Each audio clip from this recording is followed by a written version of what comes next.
안녕하세요. 중국 좀 아는 남자입니다. 아직 데뷔 전편을 못 보신 분들은 위에 카드로 표시해두었으니 먼저 보고 오시는 걸 추천드려요. 그러면 데뷔 후 그의 무명 시절 이야기부터 시작할게요. 허광한은 비록 곽서요의 뮤비 주인공으로 출연도 했지만 대중들은 그가 누군지 알 수 없었죠. 그는 높은 학비와 생활비를 충당해야 했고 타이베이에 위치한 호미스 카페에서 아르바이트를 하며 다양한 도전을 이어갔어요. 호미스 카페는 허광한이 무명 시절 대학생 때 알바를 했던 곳으로 그가 데뷔 후 타이완의 유명 베테랑 MC 황자교에 의해 밝혀졌어요. 황자교와 19살 나이차를 극복하고 결혼한 타이완 여배우 맹경여가 사실 허광한의 무명 시절 서로 알고 지낸 친구 사이였고 황자교는 그녀를 통해 허광한의 과거 힘든 시기를 잘 알고 있다고 밝혔죠. 허광한은 가장 최근 인터뷰에서 당시를 회상하며 이렇게 말했어요.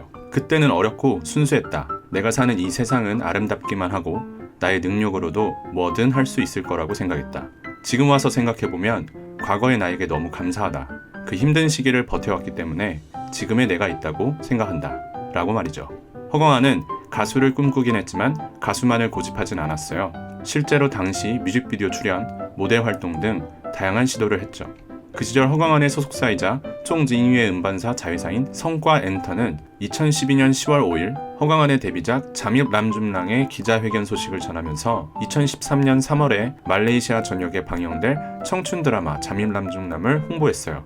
당시 허광한에게 자밀람줌람은 타지에서 촬영하는 사실만으로도 흥분되는 일이었어요. 물론 일주일 만에 바로 외로움이 뒤따른다는 사실을 깨달았지만 말이죠. 실제 드라마가 방영되고 말레이시아 내에서 나쁘지 않았지만 중화권 전체 내에선 흥행하진 못했죠.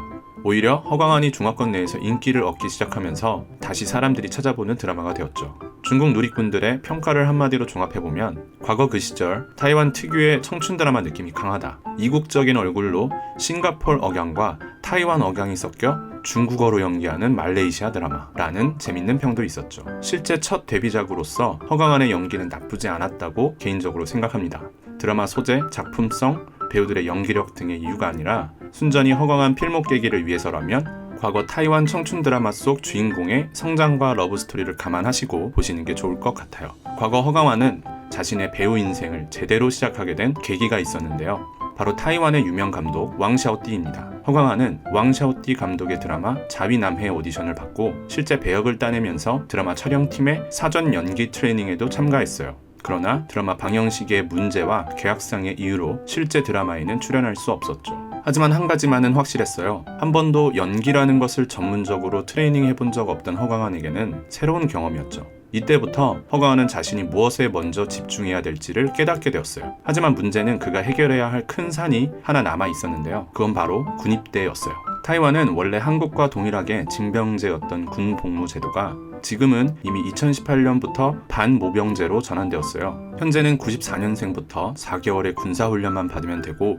그 전에 출생했던 90년생 허광한은 한국처럼 병역의 의무를 다하기 위해 1년간 군입대를 하게 되죠. 정확하게 군입대 시기가 밝혀지지는 않았지만 2013년 6월 5일 그의 마지막 활동이 말레이시아 가수 타이페니의 뮤직비디오 니怎么可以安心地睡觉에 출연했고 2014년 11월 6일 타이완 가수 조传雄의 뮤직비디오 十不之归 뮤직비디오에 출연한 뒤 2015년부터 본격적인 활동을 했기 때문에 대략적으로 유추 가능한 시기로는 2013년 여름부터 2014년 여름일 것 같아요. 그렇게 1년간의 군 생활을 마친 뒤 2015년 허광한은 못다한 꿈을 이루기 위해 새로운 도전을 하게 됩니다. 연기라는 것을 제대로 배워보기 위해서 왕샤오띠 감독을 다시 찾게 되죠. 그리고 허광한은 왕샤오띠 감독이 총괄하던 큐플레이스 연기교실의 연기 과정에 진지하게 참여하게 되는데요. 먼저 큐플레이스 연기교실을 말하려면 당시 타이완의 영상 콘텐츠 산업에 대한 이해가 필요해요. 타이완은 당시 영상 콘텐츠 산업 분야에서 과거 전성기를 지나 많이 쇠약해져 있던 시기였어요. 제가 왕대륙 편에서도 한번 언급을 했던 것 같은데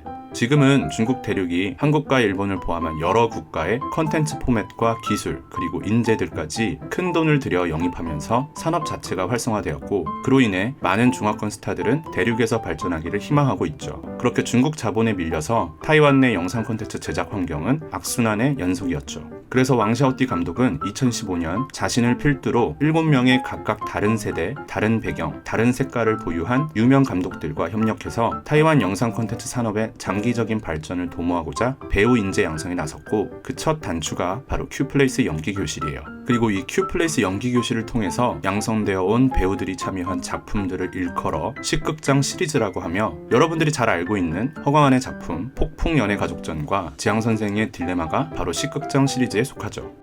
2015년 허광한은 모든 연기 트레이닝 과정을 수료하였고, 다음 해 2016년 앞에서 방금 언급했던 폭풍연애 가족전과 지향선생의 딜레마에 출연하면서 전혀 다른 캐릭터로 대중들에게 눈도장을 찍게 됩니다. 특히 지향선생의 딜레마 속 캐릭터는 독보적이었으며 시청자들에게 강한 인상을 남기기 충분했어요. 한국에서는 허광한 필목객이라고 해서 기존 작품들을 쭉 감상하시는 팬들이 항상 지향선생의 딜레마를 보다가 충격을 많이 먹는다고 해요. 소위 멘탈이 털린다고 하는데, 어찌 보면 이 식극장 시리즈 라는 취지에 가장 잘 맞는 드라마였지 않았나 저는 개인적으로 생각합니다. 타이완 컨텐츠 산업의 발전과 부흥을 위해 다양성을 높이 사는 데 기여했던 작품이라 생각해 보시고, 하드코어 하신 걸 조금 즐기신다면 적극 추천드립니다. 허광한은 이 두 작품을 통해 대중들에게 자신의 존재를 알렸고, 그 결과 제51회 금종상 나무조연상 부문에 노미네이트 되기도 했어요. 2016년 그는 이 두 작품을 시작으로 유명세를 타기 시작하면서 배우로서도 더 많은 작품에 출연하게 되는데요. 그가 이후 대중들에게 어떤 모습들을 보여주었고 어떤 작품을 소화했는지, 그리고 그의 최신 근황까지 다음 편 유명해진 후 이야기로 다시 인사드리도록 할게요. 자료가 많다 보니 잘 준비해서 만들어 보기 위해